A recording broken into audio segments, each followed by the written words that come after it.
Alright, so this is gonna be hopefully short and weird.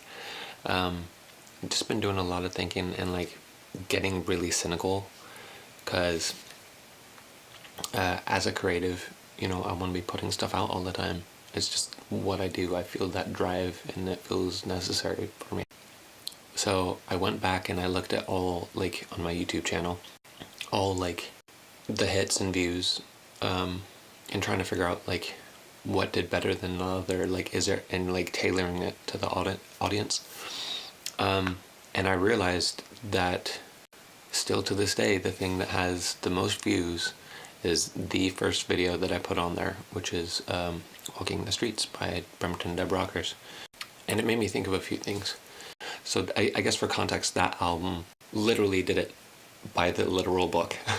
So it was a pro studio, pro mixing, engineering, like everything, like it was designed to go on the radio. Funnily enough, that video though was my first experience doing like any sort of real video editing. That was my first video editing class while I was at Olympic College. So the combination of those two things was just like a massive college project. Like the video was super jokey. I wanted it to be like more, like actually at the time I wanted it to be more serious, but like because that's who we were all like being dorks and whatever. That's how that came about. And it was just like a very, what I consider a magical period of time where just everything kind of came together, and like it was just everyone was looking for what happened at that moment. So that got 1,800 hits.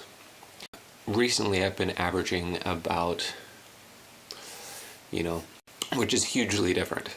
And so there's like a few things went through my mind.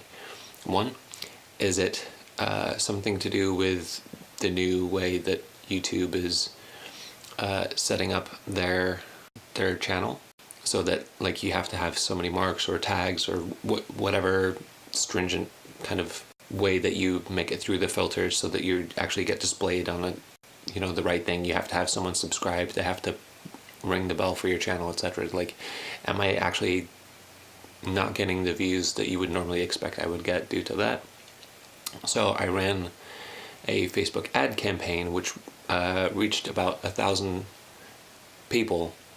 2 people gave it likes, and it got 5 click-throughs, which means 5 people actually bothered clicking on the link. And that was for my Patreon, and no one signed up for my Patreon. So feeling cynical, like no one's on my Patreon, I'm dumping money, or like I have a tradition of dumping money into my creativity. Like Bremerton Deb Rockers' third album, I put $2,000 in, never made any money off of it. It was just a passion project.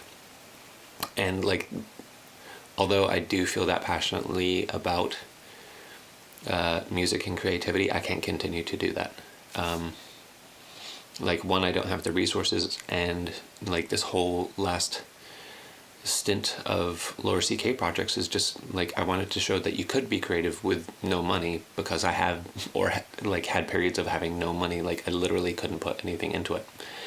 And so I was like, should I just quit? Because there's no way I'll ever be able to like repeat even the product of Walking the Streets. Like I just don't have the money to do that.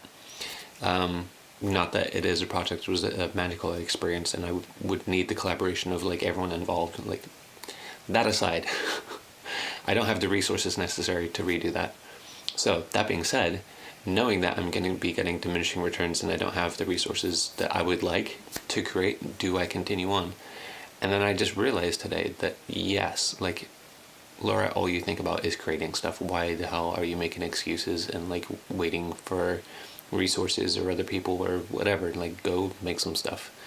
And so that's what I'm gonna do. It's pretty easy when you break it down like that.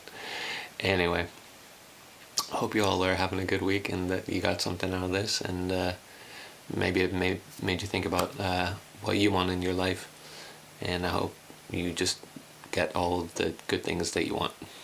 All right, have a good week.